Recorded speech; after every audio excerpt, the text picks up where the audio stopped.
आज हम आपको बताएंगे कौटिल्य और उनके राजनीतिक विचारों के बारे में। सबसे पहले हम बताते हैं कि कौटिल्य कौन थे।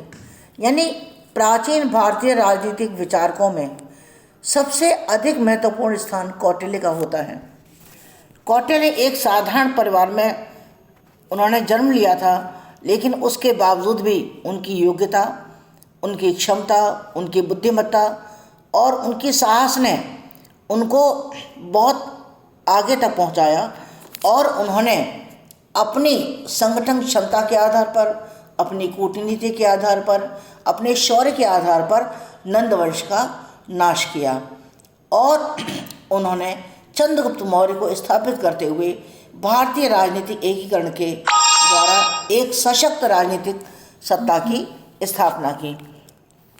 कौटिल्य को कई नामों से पुकारा जाता है, जैसे विष्णुगुप्त उनके बचपन का नाम था और चाणक्य के नाम से भी हम उनको जानते हैं। कौटिल्य ने नालंदा विश्वविद्यालय में अपनी शिक्षा ग्रहण की थी और शिक्षा समाप्त होने के बाद वहीं वो प्राध्यापक हो गए थे।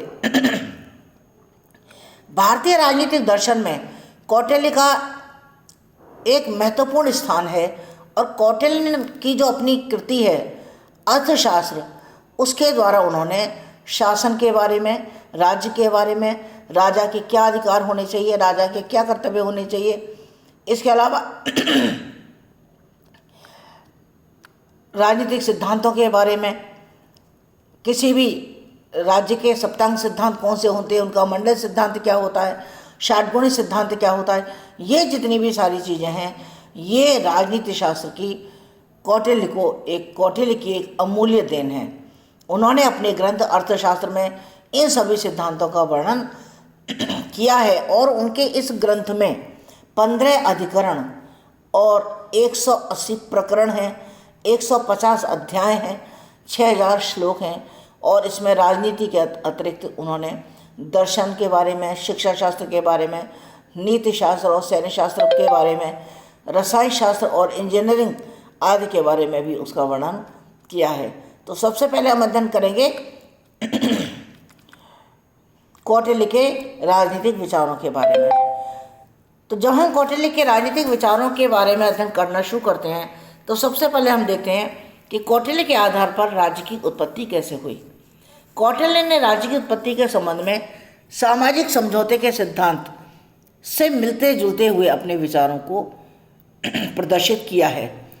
वो ये कहते हैं कि राज्य से पहले, यानी जब राज्य अस्तित्व में नहीं था, उससे पहले अराजकता फैली हुई थी, मत्स्य न्याय था, यानी जिसकी लाठी उसकी भैंस, यानी जो ताकतवर है उसी की ही मनमानी चलेगी। तो ऐसी स्थिति में सारी जनता अत्यंत परेशान थी और अपने जीवन संपत्ति की रक्षा के लिए लोगों ने मनु को अपना राजा बनाया। ये वो मनु नहीं है जो हमने पहले अध्ययन किया है।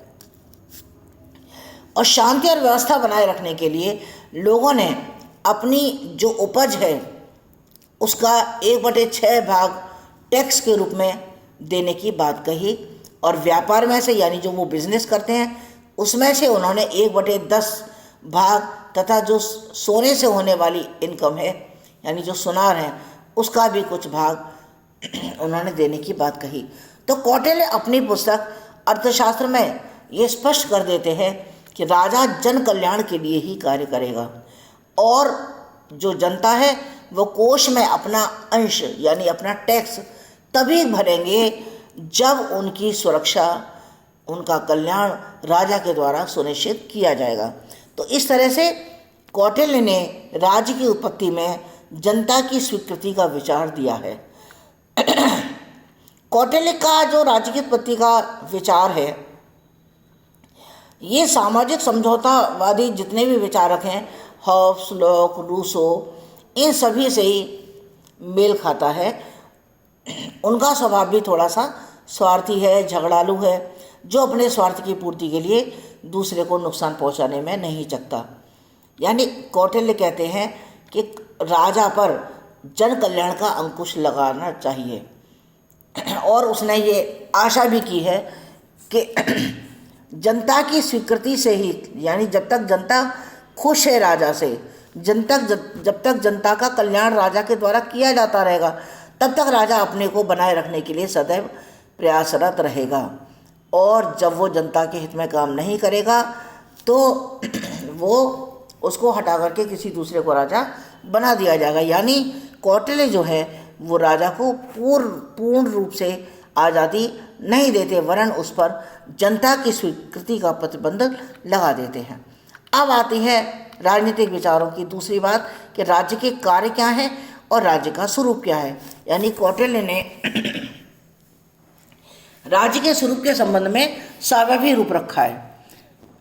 यानी वो ये कहते हैं सावयव, जिस तरह से कि हमारे शरीर के अंग होते हैं इसी तरह से राज्य के 7 अंग होते हैं, जैसे स्वामी, अमात्य, जनपद, दुर्ग, कोष, दंड और मित्र। ये राज्य के आवश्यक अंग हैं। लेकिन कौटिल्य जो है इनको अपने शरीर से जोड़ देते हैं। जैसे हमें ऋग्वेद में भी इसकी झलक मिलती है, और यजुर्वेद में भी कहा गया है कि विराट पुरुष की पीठ जो होती है, यानी जो राजा होता है उसकी जो पीठ होती है वो राष्ट्र होता है, उसका जो उदर होता है वो उसकी पीठ होती है, जो उसकी जंघा और घुटने होते हैं वो उसकी प्रजा होते हैं। तो इसी तरह से कौटिल्य ने भी अपने 7 अंगों में राजा को सर्वाधिक महत्व दिया है। और राजा के बाद में मंत्री या अमात्य। मंत्री कौन होते हैं? जो राजा को परामर्श देते हैं और जिनकी सहायता से राज्य का संचालन बहुत ही आसानी से संभव हो जाता है। अगला अंग आता है दुर्ग। दुर्ग यानी किला, वो राज्य की सुरक्षा का कवच होता है। इसके बाद आता है जनपद यानी भूभाग। जो जनपद होता है वो राज्य के अस्तित्व का भौतिक आधार होता है। इसके बाद आता है कोष यानी जन कल्याण के लिए कोष का समृद्ध होना, कोष का भरा हुआ होना बहुत अधिक आवश्यक होता है। इसके अतिरिक्त दंड भी राज्य का एक आवश्यक अंग है, क्योंकि बिना भय के कानून का पालन सुनिश्चित करना असंभव है।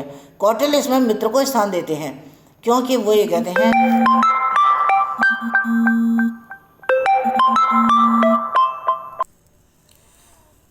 आधुनिक समय में जनसंख्या, निश्चित भूभाग, सरकार और संप्रभुता को राज्य का अंग माना जाता है, परंतु कौटिल्य ने इसके साथ कोष, दुर्ग और मित्र को भी जोड़ा है। कौटिल्य ने राज्य को पुलिस राज्य नहीं माना है। वह कहता है कि राज्य को व्यक्ति के पूर्ण विकास में सहायता करनी चाहिए, इसलिए राज्य के द्वारा नागरिकों में देशभक्ति, कर्तव्यपरायणता का भाव भी बढ़ने का प्रयास किया जाना चाहिए। कौटिल्य ये भी कहता है कि राज्य के द्वारा जन कल्याण के सभी कार्य किए जाने चाहिए। जैसे कि राज्य के क्या कार्य हैं? मुख्य राज्य की सुरक्षा करना, शांति और व्यवस्था बनाए रखना, प्रजा की बाह्य और आंतरिक संकटों से रक्षा करना, देश की सीमाओं का विस्तार करना, पशुओं का संरक्षण करना, कृषि को उन्नत करना, व्यापार को बढ़ावा देना, वनों का विस्तार करना, कल कारखानों का प्रसार करना और सामाजिक और शैक्षणिक कार्यों को करना। अब आता है राजा और सेना संबंधी कार्य क्या होते हैं। यानी कौटिल्य राज्य के 7 अंगों में राजा को सर्वोच्च स्थान प्रदान करते हैं और वह शासन की धुरी के समान है। राजा को वो शासन की धुरी के समान मानते हैं, क्योंकि वे कहते हैं कि शासन को प्रभावी बनाने और जन कल्याण को सुनिश्चित करने का एकमात्र माध्यम राजा ही होता है। इसलिए वो राजा के कुछ गुण भी निश्चित करते हैं, और वो ये कहते हैं कि किसी भी राजा को कुलीन, स्वस्थ, शास्त्र का अनुसरण करने वाला होना चाहिए। उसे बहुत सारे गुणों से युक्त होना चाहिए। इसके अलावा धैर्यवान होना चाहिए, दूरदर्शिता, सत्यवादिता, ये सारे गुण उसके अंदर आने चाहिए। उत्साह जो है वो गुण में राजा में निर्भीकता, तेजी और दक्षता से कार्य करने की आशा रखी जाती है। और जो आत्मसंयत गुण हैं उनमें राजा से संयमी, बलवान, अमृतभाषी तथा उदार होने की बात की जाती है।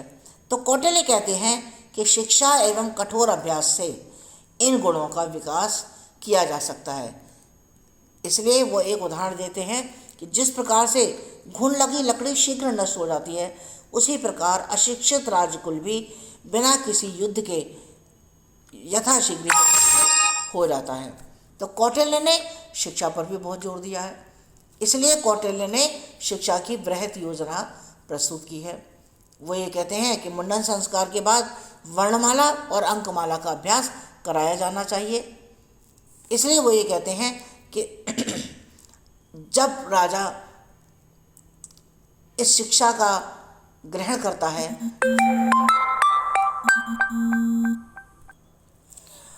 अब बात आती है,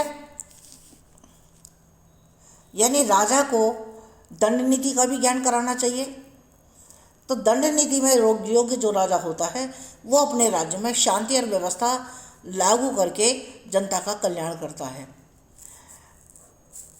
और राजा सुख दुख में हमेशा स्थिर रहता है। यानी राजा को अगर कोई भी दुख है तो वो जनता पर शो नहीं करेगा, और सुख है तो भी स्थिर रहेगा, उसे विचलित नहीं होना चाहिए कभी पर भी। इस तरह से जैसे आपने देखा होगा भगवान रामचंद्र जी जब सीता जी का परित्याग करते हैं तो कभी भी उस दुख में, अकेले में तो उस दुख को सहते थे, लेकिन उन्होंने समाज के सामने, राज्य के सामने, अपने राजमहल में कभी भी उस दुख को जाहिर नहीं किया। अब कौटिल्य कहते हैं कि एक राजा की दिनचर्या क्या होनी चाहिए।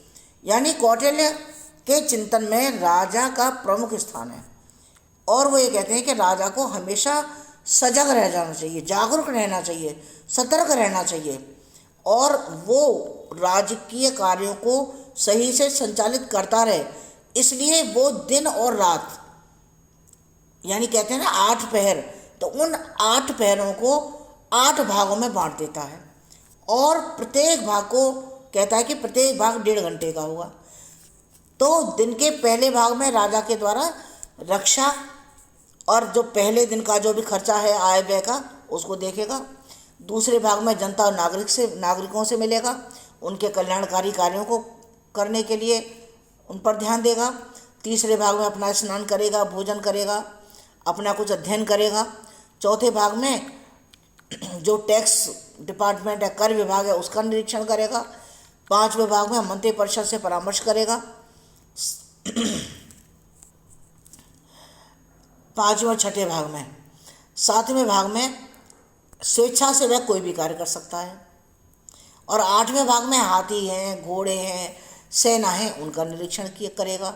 तो इस प्रकार से रात्रि को 8 भागों में विभाजित किया, और रात्रि के पहले भाग में गुप्तचरों को देखेगा, दूसरे भाग में स्नान भोजन स्वाध्याय करेगा, तीसरे भाग में संगीत सुनेगा, चौथे भाग में वो सोएगा, थोड़ी नींद भी लेगा, क्योंकि राजा अगर सोएगा नहीं तो फिर वो बीमार हो जाएगा, राज्य का संचालन अच्छे तरीके से नहीं कर सकता। 6ठे भाग में फिर जग जाएगा, और जो भी दिन में संपादित किए जाएंगे कार्य, उन कार्यों पर विचार करेगा कि मुझे कौन कौन से कार्य करने हैं। 7वें भाग में फिर गुप्त मंत्रणा करेगा, अपने गुप्तचरों को साथ में लेकर के अपने गुप्तचरों को राज्य में कहीं कहीं भेजेगा, और अपने राज्य की गुप्त रूप में जानकारी प्राप्त करेगा। और 8वें भाग में आचार्य पुरोहित आदि से आशीर्वाद लेगा। इसी समय में 8वें भाग में जो उनके राज्य वैद्य होते हैं, जो रसोइया होते हैं, जो ज्योतिष होते हैं, उनसे परामर्श लेते हैं, और इन सब से निवृत्त होने के बाद और दान दक्षिणा देने के बाद राजा राज दरबार में प्रवेश करेंगे। तो कौटिल्य का जो वंशानुगत राजा है, यानी कौटिल्य का समर्थन क्या है, कौटिल्य हमेशा राजतंत्र का समर्थक रहा है। वो ये कहता है कि राजा के बाद उसके ज्येष्ठ पुत्र को राजगद्दी सौंपनी चाहिए। इसलिए कौटिल्य कहता है कि योग्य उत्तराधिकारी होना चाहिए। अगर उत्तराधिकारी योग्य नहीं होगा तो राज्य के कार्य जो है वो सही तरीके से नहीं हो सकते। इसलिए वो ये कहते हैं कि अगर पुत्र योग्य नहीं है या पुत्र नहीं है तो राजकन्या को भी उत्तराधिकारी बनाया जा सकता है। तो राजा के प्रमुख कार्य क्या बताए उसने? प्रजा का कल्याण के लिए प्रयास करना, धर्म का पालन करना, धर्म की रक्षा करना, शांति व्यवस्था बनाए रखना, प्रशासनिक कार्यों के लिए योग्य व्यक्तियों की नियुक्ति करना, कानूनों का निर्माण करना, न्याय के कार्य करना, दंड की व्यवस्था करना, आर्थिक और व्यापार से संबंधित कार्यों पर निगरानी का रखना, राजकोष को कैसे समृद्ध किया जाए उसके बारे में उपाय रखना, और युद्ध के लिए हमेशा तैयार रखना। पता नहीं कब कौन सा राजा, कब कौन सा पड़ोसी राष्ट्र आक्रमण कर दे, उसके लिए हमेशा तत्पर रहना चाहिए। तो इसलिए कौटिल्य जो है राजा को बहुत सारी शक्तियाँ प्रदान करता है, और वो ये भी कहता है कि कोई भी राजा सामाजिक और धार्मिक नियमों से बंधा हुआ है।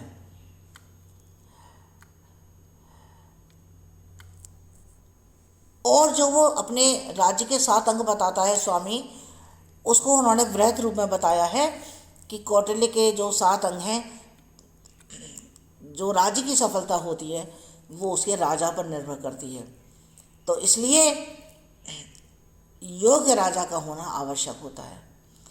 उसने राजा की योग्यता, गुणों और नीतियों का वृहद रूप में अर्थशास्त्र में उल्लेख किया है। कौटिल्य जो है राजा में एक आदर्श रूप देखता है, और कौटिल्य का राजा सर्वगुण संपन्न एक आदर्श व्यक्ति है।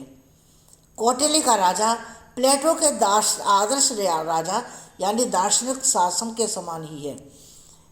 और वो ये कहता है कि कौटिल्य कहता है कि राजा को विवेकशील, दूरदर्शी, उत्साही और युद्ध में चतुर होना चाहिए, और कठिन समय में कभी भी वो साहस न छोड़े, और उसको समस्या को कैच करने की, समस्या को पकड़ने की क्षमता होनी चाहिए, और राजकोष को समृद्ध करने की क्षमता भी होनी चाहिए। इसके अलावा आता है मंत्री, अमात्य। अमात्य क्या होता है? जिस प्रकार एक पहिए की गाड़ी नहीं चल सकती, उसी प्रकार एक व्यक्ति संपूर्ण प्रशासन नहीं चला सकता। इसलिए राजा को प्रशासन में सहयोगियों से परामर्श लेना चाहिए। तो कौटिल्य के अनुसार सभी कार्यों की सफलता उसके मंत्रियों पर निर्भर करती है। कृषि आदि कार्यों की सफलता, उपनिवेशों की स्थापना, अपराधियों को दंड देना, ये सभी कार्य अमात्यों के द्वारा, मंत्रियों के द्वारा ही संपन्न किए जाते हैं। तो इसलिए कौटिल्य कहते हैं कि योग्य अनुभवी व्यक्ति को बिना किसी पक्षपात के मंत्री बनाना चाहिए। इसके अलावा आता है जनपद। जनपद क्या होता है? वो राज्य रूपी शरीर का तीसरा अंग होता है, यानी वो भूभाग जिस भूभाग में नागरिक या जनता निवास करती है उसको जनपद कहा जाता है, और बिना जनपद के राज्य की कल्पना नहीं की जा सकती। इसलिए कौटिल्य ये कहते हैं कि प्रत्येक जनपद में कम से कम 100 घर और अधिक से अधिक 500 घर वाले गांव बसाए जाएं, और कोई भी गांव एक दूसरे गांव से 2 कोस से अधिक की दूरी पर न हो। इसलिए कौटिल्य जनपद निर्माण की पूरी योजना बनाते हैं। इसके बाद में आते हैं वो दुर्ग में। दुर्ग कैसा होना चाहिए? दुर्ग जो है वो बहुत ही मजबूत होना चाहिए। किले में सेना की मोर्चाबंदी, आक्रमण के लिए गुप्त निकास द्वार होना चाहिए, गोला बारूद, भोजन, पानी, उनकी पूरी व्यवस्था होनी चाहिए। तो कौटिल्य ने एक दुर्ग को, किले को 4 भागों में बांट दिया। एक होता है औदक दुर्ग। औदक दुर्ग का मतलब होता है वह दुर्ग, वह किला जो चारों तरफ से पानी या तालाब से घिरा होता है। इसके बाद आता है पर्वत दुर्ग। पर्वत दुर्ग का मतलब होता है बड़ी चट्टानों से निर्मित, यानी जो पर्वतों पर स्थित दुर्ग होता है उसको हम पर्वत दुर्ग कहते हैं। एक होता है धानवन दुर्ग, यानी ये ऐसे किले होते हैं जो मरुस्थलीय स्थान पर बने होते हैं। यहाँ न तो पानी होता है और न ही यहाँ पर पहुँचना आसान होता है। एक होता है वन दुर्ग, यानी जहाँ ऐसा दुर्ग जहाँ का रास्ता बड़ा ही दुर्गम होता है, जहाँ आसानी से नहीं पहुँचा जा सकता। तो ऐसा जो वन दुर्ग होता है वो नागरिकों की रक्षा के लिए सहायक होते हैं। तो ये 4 प्रकार के दुर्ग बताए कौटिल्य ने। इसके बाद आता है कोष, यानी राज्य में बहुत सारे काम करने होते हैं और उन सभी कार्यों को संपन्न करने के लिए धन की आवश्यकता होती है। इसलिए राज्य का कोष अत्यधिक महत्वपूर्ण होता है। राजा का कर्तव्य है कि वह अपने कोष की वृद्धि के लिए हमेशा प्रयत्नशील बना रहे। इसलिए कौटिल्य कहता है कि राजा को कोष को प्रचुर रूप से भरने के लिए हमेशा प्रयत्नशील रहना चाहिए। इसलिए उसको प्रजा से प्राप्त अनाज का 6वां भाग, व्यापार से 10वां, पशुओं के व्यापार से 50वां भाग सदैव राजा के द्वारा राजकोष में जमा किया जाना चाहिए, जिससे कि उसका राजकोष भरा रहे। 6ठा आता है दंड या सेना। प्राचीन भारत के सभी चिंतकों ने दंड को बहुत महत्व दिया है, लेकिन कौटिल्य ने दंड का प्रयोग सेना के संदर्भ में किया है। कौटिल्य कहते हैं कि जिस राजा के पास में अच्छा सैन्य बल होता है तो जो उसके मित्र होते हैं वो तो होते ही हैं, साथ में उसके शत्रु भी उसके मित्र बन जाते हैं। यानी कोई भी राजा को सशक्त होना बहुत अधिक आवश्यक होता है। सशक्त कैसे बनेगा? जब उसकी सेना सशक्त होगी, जब उसका सैन्य बल सशक्त होगा। इसलिए कौटिल्य कहते हैं कि सेना में क्षत्रियों को अधिक से अधिक शामिल किया जाना चाहिए और आवश्यकता पड़ने पर अन्य जातियों को भी सेना में शामिल किया जा सकता है। इसके अलावा कौटिल्य का ये कहना है कि सैनिकों को स्वाभिमानी होना चाहिए और उन्हें हस्ती सेना यानी हाथी की सेना, अश्व सेना यानी घोड़ा सेना, रथ सेना और पैदल सेना, इन सभी सेनाओं के योग्य सैनिकों को होना चाहिए। तो इस तरह से कौटिल्य कहते हैं कि राजा को आपातकाल के लिए हमेशा तत्पर रहना चाहिए और जिससे कि कभी आवश्यकता पड़े तो वो तुरंत अपने सैन्य बल को साथ लेकर के और अपने राज्य को सुरक्षित बना सके। तो ये इसके कौटिल्य के राज्य संबंधी विचार हैं।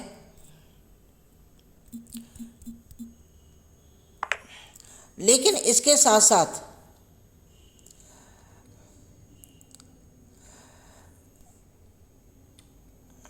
इसकी जो अब प्रशासनिक व्यवस्था आती है या अन्य चीज़ें हैं वो मैं आपको कल बताऊंगी। आज इतना ही। तो आज मैंने आपको बताया कि कौटिल्य और उसके राजनीतिक विचार क्या हैं। तो उस राजनीतिक विचार में राज्य के सारे अंग, राज्य के कार्य, राजा के कार्य, राज्य के गुण, राजा के गुण, ये सब इसके अंतर्गत आता है।